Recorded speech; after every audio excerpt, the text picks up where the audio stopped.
Quero ler um texto com vocês da palavra de Deus, ver se você consegue achar aí o livro de Neemias. Pode procurar que tem na Bíblia. Neemias. Quero falar hoje sobre nossa força em tempos de fraqueza. Ele é a nossa força em tempos de fraqueza. Glória a Deus. E Ele está conosco aqui hoje. Neemias, capítulo 4.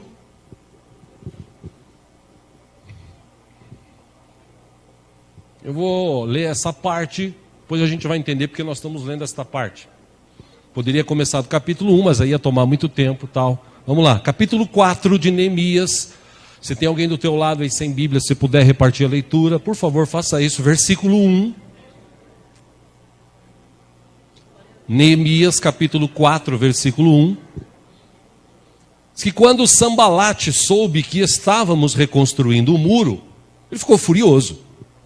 Ridicularizou os judeus, e na presença dos seus compatriotas e dos poderosos de Samaria, ele disse: o que aqueles frágeis judeus estão fazendo? Será que vão restaurar o seu muro? Irão oferecer sacrifícios? Irão terminar a obra num só dia? Será que vão conseguir ressuscitar pedras de construção daqueles montes de entulho e de pedras queimadas?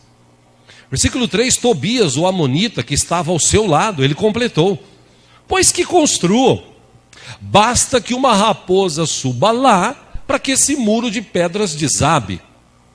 Versículo 4, Neemias então diz: ouve-nos, ó Deus, pois estamos sendo desprezados. Faze cair sobre eles a zombaria, e sejam eles levados prisioneiros como despojo para outra terra. Versículo 5, não perdoes os seus pecados, nem apagues as suas maldades, pois provocaram a tua ira diante dos construtores. Versículo 6, nesse meio tempo, fomos reconstruindo o muro, até que em toda a sua extensão, chegamos à metade da sua altura, pois o povo estava totalmente dedicado ao trabalho. Versículo 7, quando porém Sambalate, Tobias, os árabes, os amonitas e os homens de Asdod souberam que os reparos dos muros de Jerusalém tinham avançado e que as brechas estavam sendo fechadas, eles ficaram furiosos.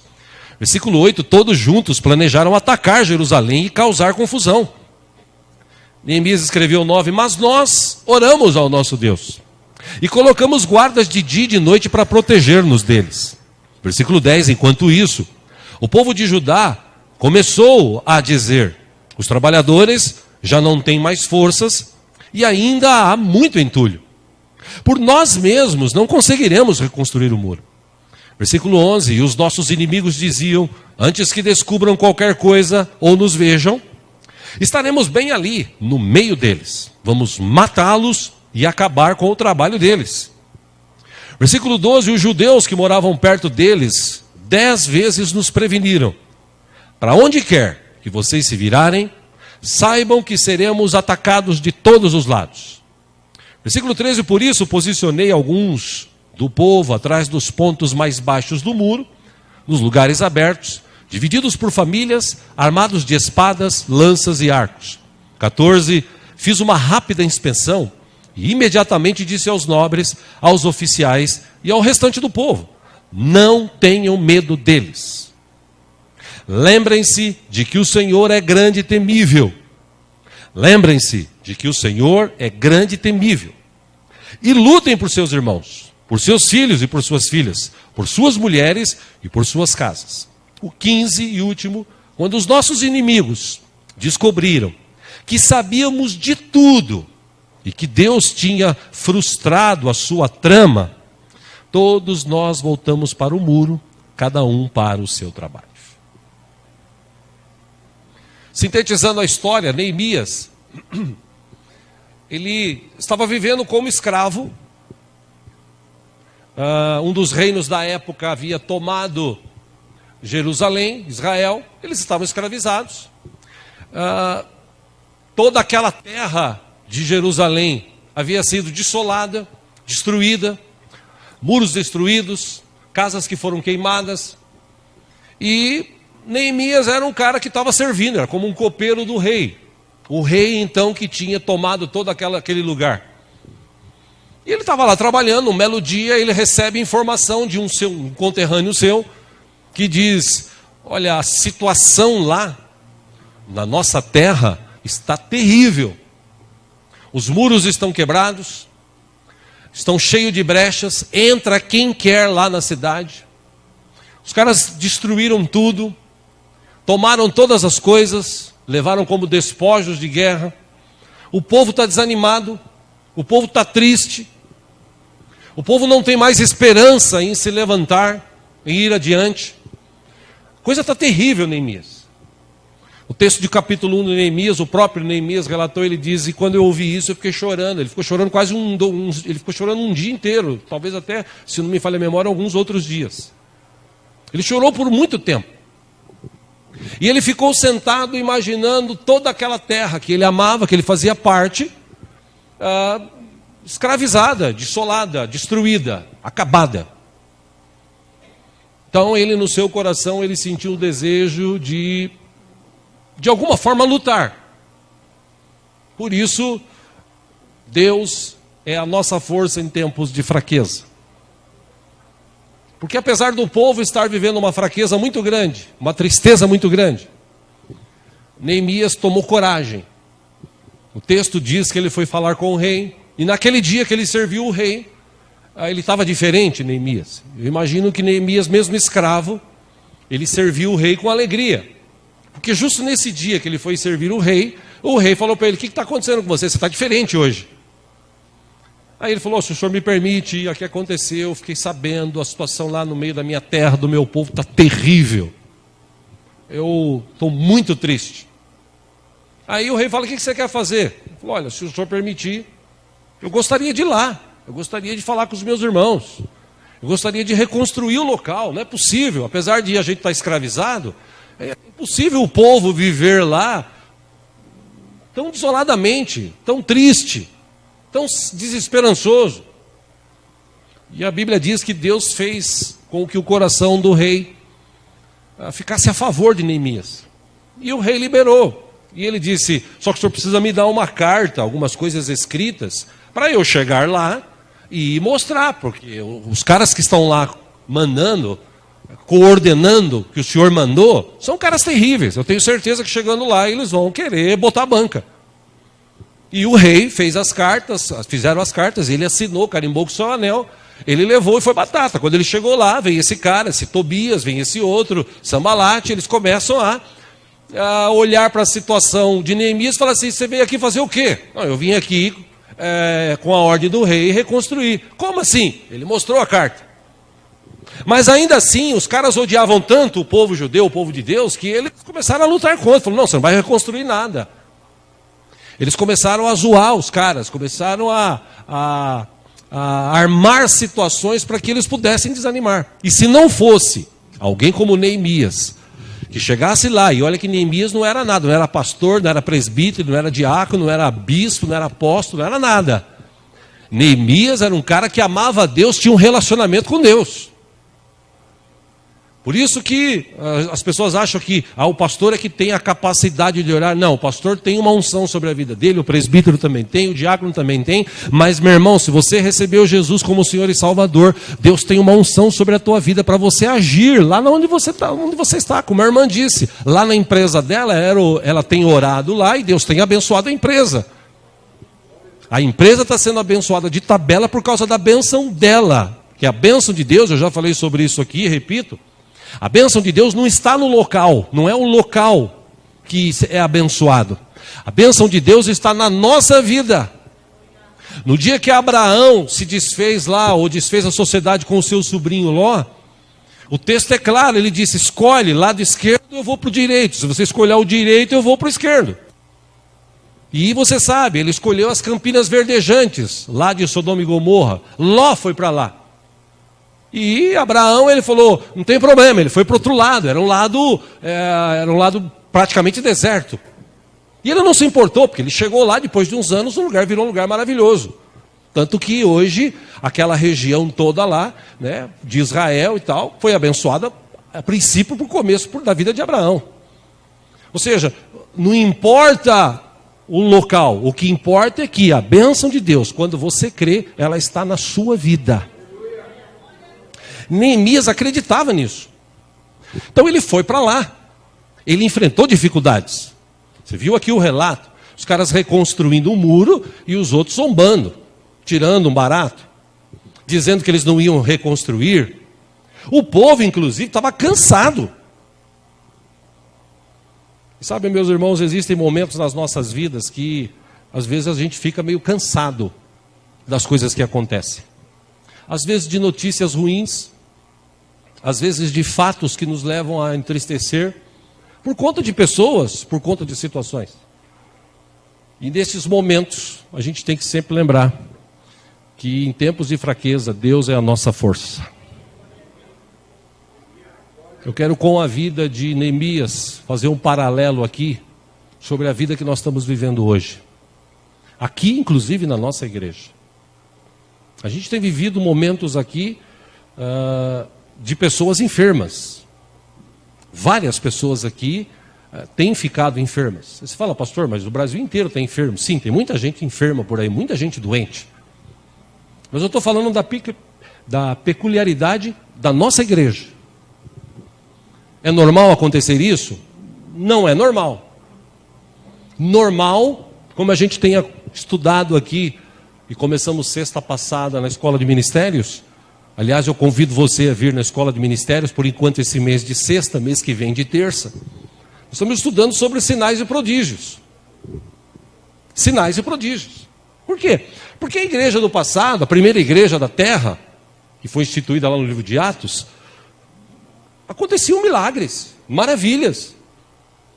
O povo rachava o que tinha. O texto lá de Atos 2:3 diz que o povo não tinha necessidade, porque todo mundo tinha algo em comum. A igreja crescia. Numa pregação de Pedro, 3.000 pessoas aceitaram a Cristo. Conforme eles iam pregando, trabalhando, a igreja crescendo. E por que a igreja crescia? O próprio texto diz, ele é autoexplicativo. Atos 2:47 diz que o povo caiu na graça das pessoas lá de fora. O povo de fora gostava do povo da igreja.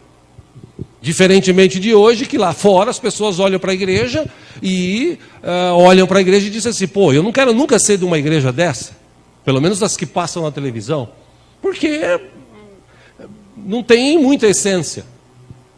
Mas nós precisamos viver esses sinais e prodígios. Hoje a igreja vive o inverso do que se vivia a igreja da época. Hoje as igrejas são ricas. Hoje as igrejas têm muitas propriedades, posses, amém, glória a Deus por isso. Mas, ao contrário dos apóstolos da primeira igreja, que um dia na porta do templo, eles falaram para o cara lá aleijado, olha, eu não tenho prata, não tenho ouro, mas o que eu tenho te dou, levanta e anda. E a igreja hoje é capaz de falar, eu tenho dinheiro para te ajudar, eu tenho comida para te ajudar, mas se precisar levantar e andar, acho que não vai acontecer. Ora, não vai acontecer por culpa nossa, porque a Bíblia diz que Jesus Cristo é o mesmo ontem, hoje e sempre. O que está faltando hoje, eu creio, são pessoas que são cristãs, que têm esse entendimento, como nós estudamos domingo passado, que não estão no meio da multidão por um interesse comum ou por um interesse pessoal. Estão no meio da multidão, buscando a Cristo, crendo em Jesus, satisfeitos porque éramos para viver longe de Deus. Cristo pagou o preço na cruz do Calvário por nós, Ele derramou o seu sangue precioso na cruz por nós.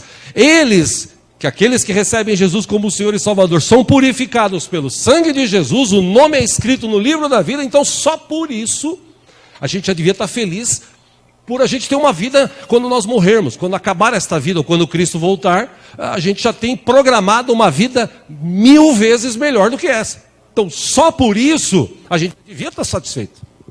Mas a gente não está, por quê? Porque a gente vive num tempo em que as questões da vida pressionam a gente.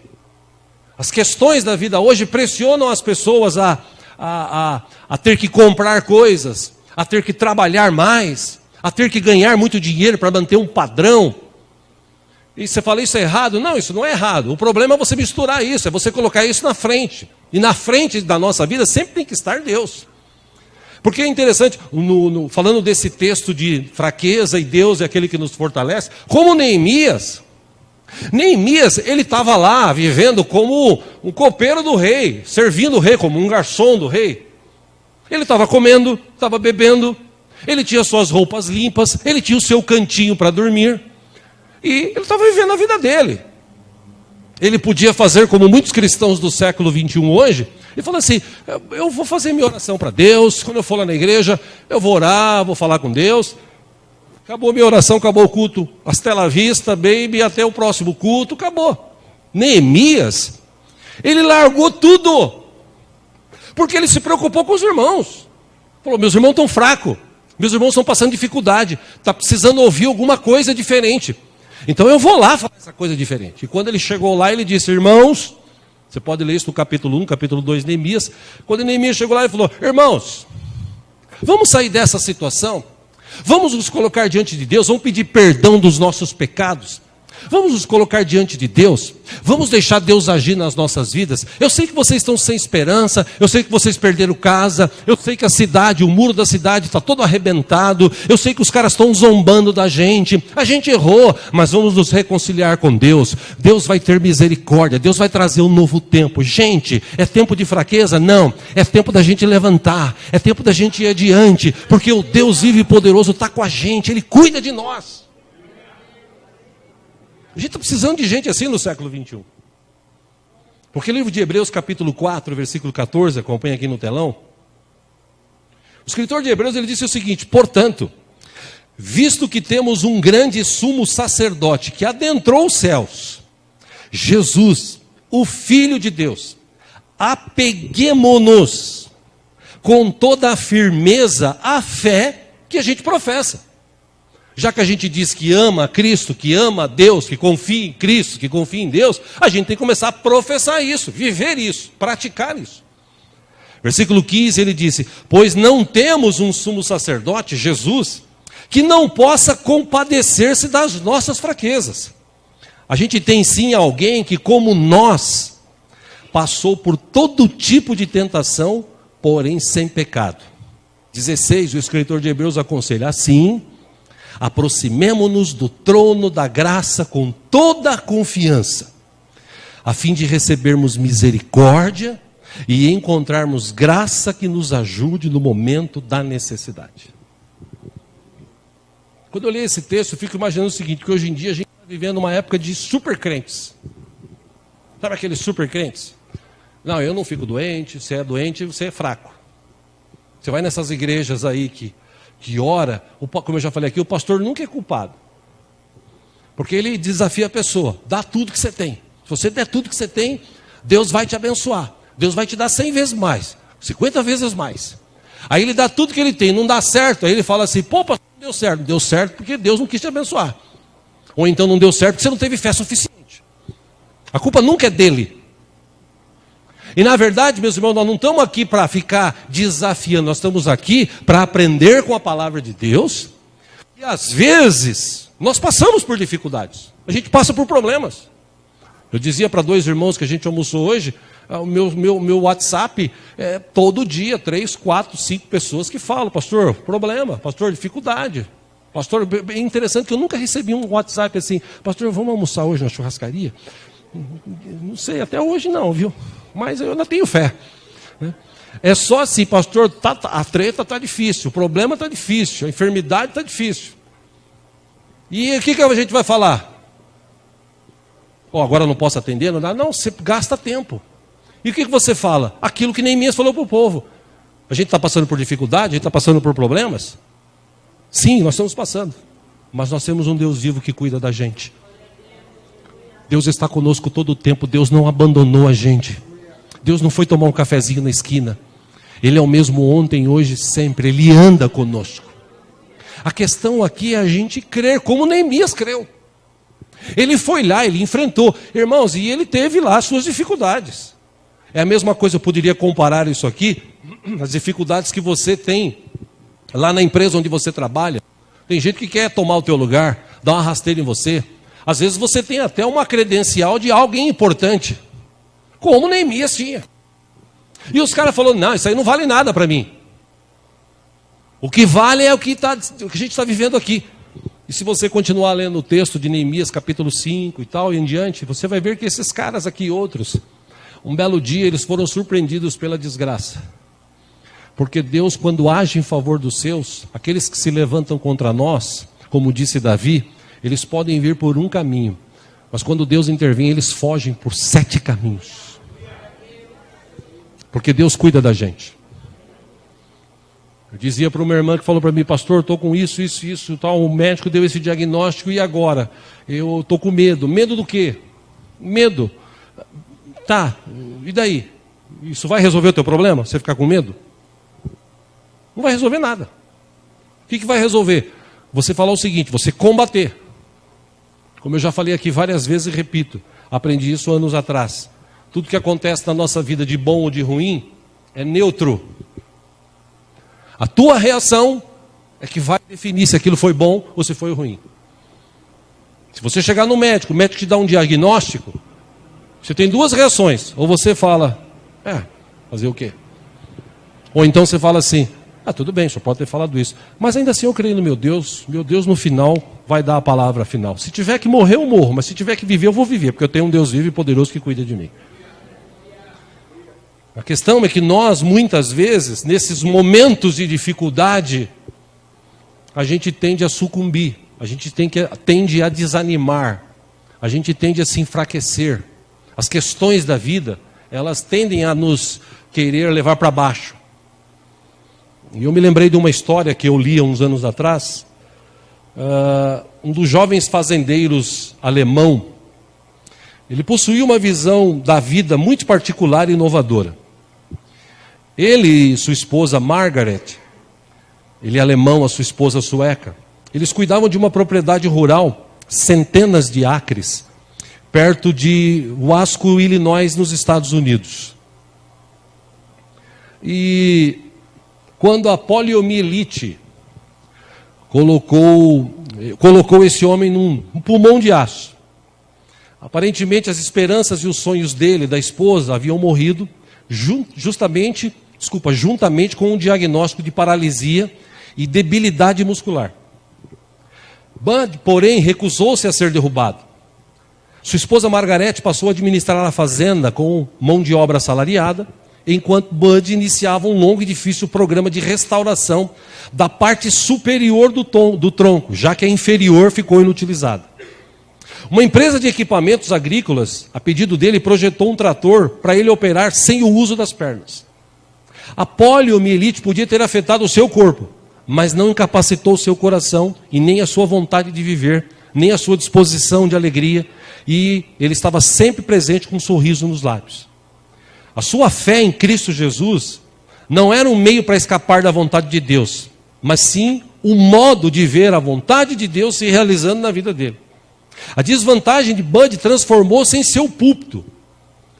Depois disso ele se tornou um grande pregador do Evangelho, e num dos artigos dele intitulado Transforme sua enfermidade em recursos. Por quê? Porque ele viveu segundo esse princípio. O artigo dele encerrava dizendo mais ou menos assim: frequentemente as doenças geram energias que a saúde possivelmente não poderia gerar. Então acontecem algumas coisas nas nossas vidas, Deus permite para a gente crescer, para a gente aprender, não é para a gente desanimar, para a gente jogar a toalha, para a gente deixar tudo estourado, tudo arrebentado, como o povo estava naquela época de Neemias. Às vezes as coisas acontecem para a gente despertar, porque Deus ama tanto a gente, Deus ainda não desistiu de nós e não vai desistir. Enquanto tiver vida, Deus vai estar conosco. Deus ama a gente. E Deus permite, como a gente estudou domingo aqui, Hebreus capítulo 12, fala isso, como Pai, Deus corrige, e Deus tem a forma dele. Deus permite situações. Eu citei um caso, existem outros tantos, centenas de milhares de casos no Brasil e no mundo, de pessoas que superaram dificuldades, ou das dificuldades fizeram a sua plataforma de vida. Tem um cara hoje que dá palestra no mundo, ele só tem o tronco, não tem as pernas nem os braços, não me lembro o nome dele aqui agora. Ele já veio até no Brasil, mas ele vive disso. As crianças, os jovens, quando olham para ele, choram, Porque como um cara que não tem os braços e as pernas consegue ainda ser carregado para um lugar para dar uma palestra com um sorriso nos lábios, dizendo o seguinte: ei, você pode ser vencedor na tua vida, eu fui. A verdade, meus irmãos, é que a gente precisa aprender a confiar mais em Deus, depender mais de Deus. Nós estamos precisando no século 21 de crentes que creem ainda em sinais e prodígios, de crentes que querem viver um relacionamento profundo com Deus. E Deus continua acessível, Deus continua querendo se relacionar comigo, com você, de uma forma mais intensa, mais profunda. Não é para chegar no céu. No céu a gente vai viver constantemente um relacionamento com Deus. Esse relacionamento de lá já é para começar aqui. Não é para você ir no domingo na igreja, orar, obrigado Jesus, tal, pede isso, pede aquilo, vai embora, passa a semana inteira longe, aí no domingo você volta, Jesus, obrigado. Não, é para a gente ter esse relacionamento todo dia, toda hora, relacionar-se com Deus. Tanto que o escritor de Romanos, Paulo, capítulo 8, versículo 26, ele escreveu o seguinte: da mesma forma o Espírito nos ajuda em nossa fraqueza. Porque às vezes a gente não sabe nem como orar, mas o próprio Espírito intercede por nós com gemidos inexprimíveis. E aquele que sonda os corações conhece a intenção do Espírito, porque o Espírito intercede pelos santos de acordo com a vontade de Deus. Meus irmãos, as coisas acontecem na nossa vida para nos levar para perto de Deus. Então, se está acontecendo algo de ruim na tua vida, a tua reação é que vai determinar se aquilo é ruim ou se aquilo vai se tornar uma grande bênção para a tua vida e para a vida das pessoas com quem você vive, em nome de Jesus. A gente, quando está com problemas de enfermidade, não sei se você já passou por isso, mas quando a gente está com problema de enfermidade, a gente está com um problema de saúde e tal, a gente tem a tendência de começar a refletir. Tipo, será que agora é a minha vez? O anjo enganou e botou a ficha na frente, né? A morte está aí rondando. Será que agora a gente vai mesmo se encontrar com o Pai? Carruagem de fogo está chegando. Os crentes falam assim, né? Eu acredito que Deus permite que às vezes a gente passa por dificuldades para a gente justamente se aproximar dele.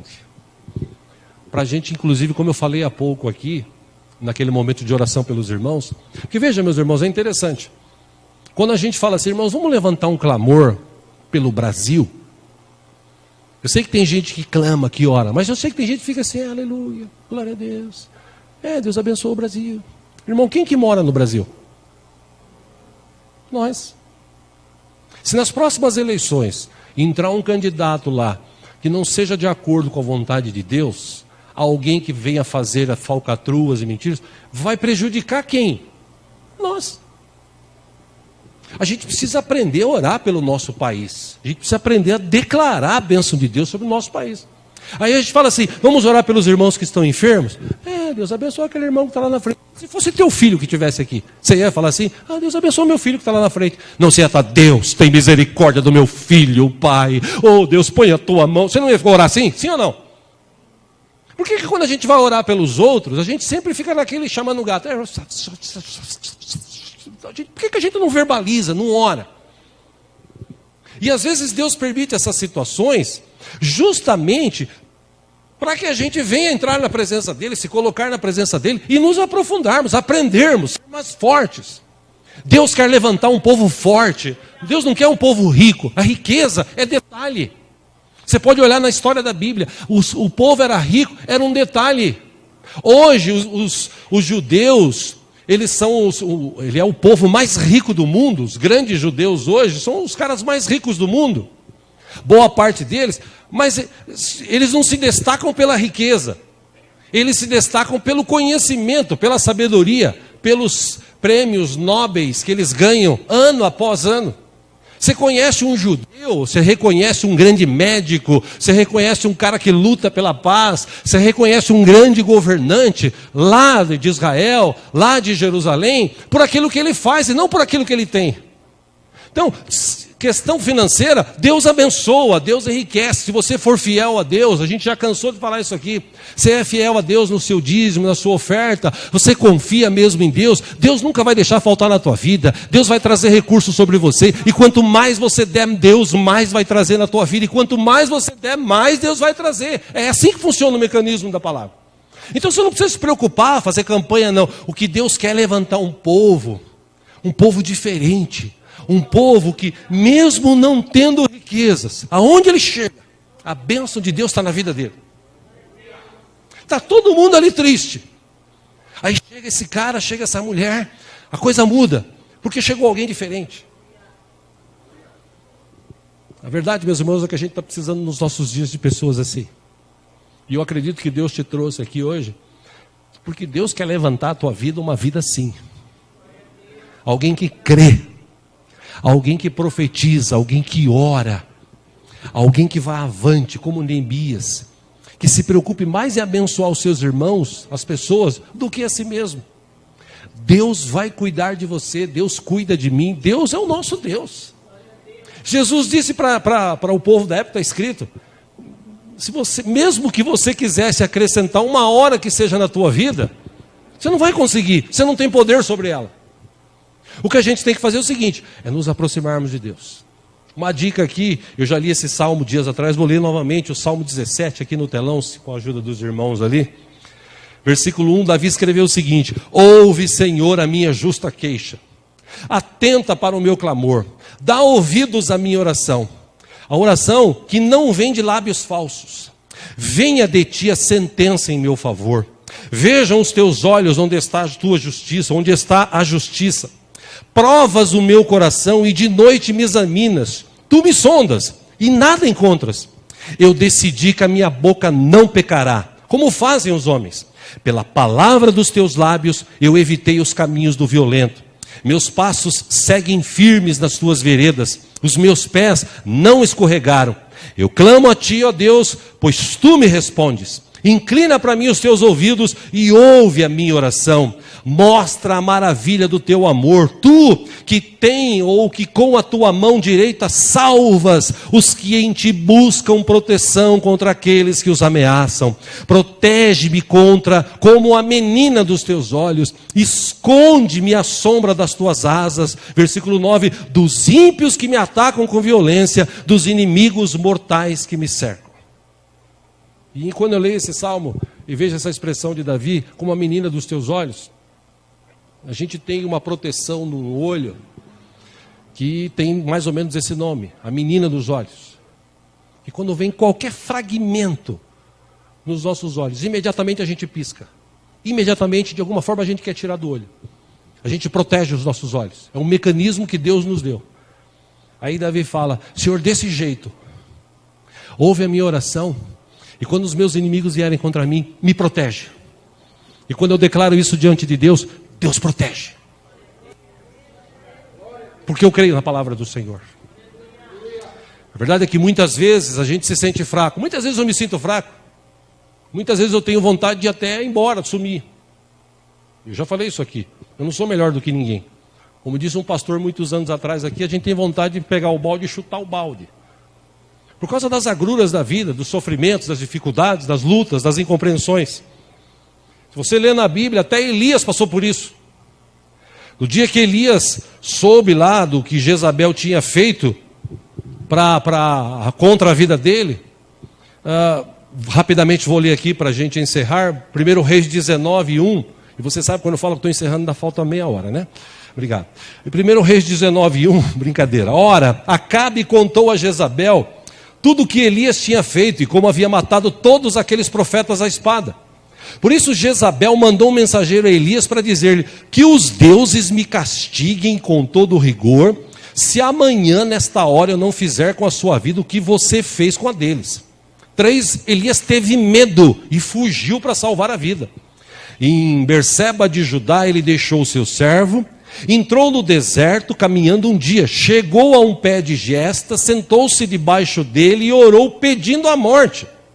A oração de Elias: já tive o bastante, Senhor, tira a minha vida, eu não sou melhor do que os meus antepassados. Versículo 5, depois ele se deitou debaixo da árvore e dormiu.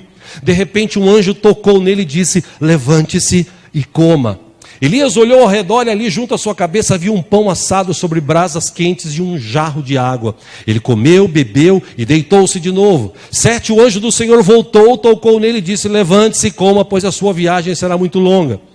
Então ele se levantou, comeu e bebeu, fortalecido com aquela comida, viajou 40 dias e 40 noites, até chegar a Horebe, o monte de Deus. Ali entrou numa caverna e passou a noite. Aí vem o fato de no outro dia Deus aparecer e falar: o que você está fazendo dentro da caverna? Elias: Deus, é que a situação está difícil, né? Eu estou fraco. Aquela unção da galinha Angola, né? Estou fraco. E Deus falou para ele: sai daí, rapaz. Mas que já mataram todos os profetas. Só sobrou eu. Deus falou: quem que falou que sobrou só você? Tem um monte lá ainda. Sai da caverna. Põe esse aqui em pé. Vá lá. Faça isso. Ou seja, Deus ainda queria usar muito a vida de Elias. Se ele fosse deixar-se... se Deus fosse ouvir a oração dele, ele já estava morto naquela situação que ele pediu, naquele momento que ele pediu a morte. E é por isso que eu digo sempre aqui: Deus ama tanto a gente. Deus nunca desiste da gente. Nós é que às vezes desistimos de Deus, mas Deus não desiste de nós. Deus manda pessoas, Deus cria situações, Deus manda recursos, Deus cura, Deus liberta, e se precisar Ele manda anjo. Aliás, até toma cuidado, porque tem um texto na Bíblia que diz que no passado pessoas, por não reconhecerem a bênção de Deus, recusaram anjos. Anjos que se vestiram de pessoas normais para chegar ali e trazer uma bênção. E às vezes você não recebe bem. Às vezes você está tão triste, tão fraco, que você não consegue enxergar ali Deus agindo. É o que eu já falei aqui no passado. Às vezes você fala assim, às vezes alguém fala assim para você: Deus vai te abençoar, Deus vai levantar um irmão, uma irmã para abençoar a tua vida. Quando você está na igreja assim, que tem muita gente, você ora assim e fala assim: nossa, quem será Deus? Deve ser aquele irmão lá, ou aquela irmã que tem uma casa, que tem uma empresa, que tem um carrão, né? Aquele irmão que está sempre botando foto no Face, que está viajando para o mundo todo. Aquele ali que Deus vai levantar, né? E Deus não precisa disso, porque Deus levanta qualquer um. Deus não age como a gente quer, Deus age do jeito que Ele quer. Ele só precisa de alguém que creia, de alguém que saia da zona de conforto e ore um pouquinho mais, se esforce um pouquinho mais, que é o que a gente está vivendo na igreja aqui hoje. A gente está vivendo um tempo de muita gente faltando nos cultos. A gente está vivendo um tempo de muita gente, algumas pessoas que estão doentes. Graças a Deus, o número de desempregados aqui é praticamente zero. Se tem aí muitos, a maioria esmagadora está trabalhando, Deus está abençoando. Então, a gente precisa dar uma despertada. Como eu falei aqui domingo, sair do meio da multidão, se posicionar diante de Deus, não por aquilo que Ele faz, mas por aquilo que Ele é. Neemias, como eu disse, estava sossegado. Apesar de escravo, estava sossegado. Ele podia ter falado assim: eu já tenho meus problemas, estou aqui escravo, coitado dos meus irmãos, eu vou orar por eles lá. Deus abençoe os irmãos lá, tem misericórdia. Não. Neemias chorou, não aceitou aquela situação. Se levantou, falou com o rei, foi lá, enfrentou dificuldades, enfrentou lutas, enfrentou perseguição. Mas o texto diz que ele permaneceu firme, e Deus honrou a vida daquele homem. Os muros de Jerusalém foram restaurados, a cidade foi restaurada. O povo que estava desanimado, ele ouviu Neemias falar e se animou, e lutou, e reconstruiu. Por quê? Porque Deus é capaz de fazer infinitamente mais. Entenda essa expressão para encerrar. Deus só precisa de gente que crê, que mesmo olhando as dificuldades, Ele não olha para a dificuldade. Hebreus 12, Ele olha para Jesus, autor e consumador da fé. É para Ele que eu olho. Apesar das circunstâncias, eu olho para Jesus, Porque se você olhar para Jesus, Ele é a minha válvula de escape, Ele é a minha salvação, Ele é o caminho, a verdade e a vida que me leva ao Pai, Ele que morreu na cruz por mim, Ele que ressuscitou, Ele que tem todo o poder nos céus e na terra, Ele que intervém na minha vida, Ele que estava lá na fundação do mundo, Ele que se fez o verbo, que se tornou carne e habitou entre nós, Ele tem todo o poder nas suas mãos, e Ele vai voltar para buscar a sua igreja forte, lavada e remida pelo seu sangue. Ele, Jesus. Portanto, irmãos, que Deus possa hoje levantar aqui, não Neemias, mas pessoas parecidas com ele. Pessoas que oram, pessoas que acreditam. Saia daqui hoje acreditando. Teu hoje foi difícil, amanhã poderá ser melhor. E se não for, ainda assim, amanhã Deus estará contigo, do teu lado, sustentando a tua vida. Amém? Vamos orar? Vamos ficar em pé juntos. Aleluia, aleluia.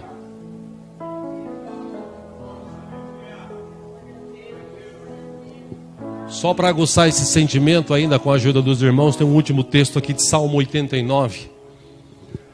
Para aguçar esse sentimento no teu coração, guarda este Salmo 89, 15 ao 18. O salmista escreveu: como é feliz o povo que aprendeu a aclamar-te, Senhor, e que anda na luz da tua presença. Sem cessar exultam no teu nome, alegram-se na tua retidão, pois tu és a nossa glória e a nossa força, e pelo teu favor exaltas a nossa força. Sim, Senhor, tu és o nosso escudo, o Santo de Israel, tu és o nosso Rei. E esse Rei Todo-Poderoso está com a gente aqui hoje. Ele é Jesus. Amém? Feche os seus olhos, eu convido você a orar, a falar com o Pai.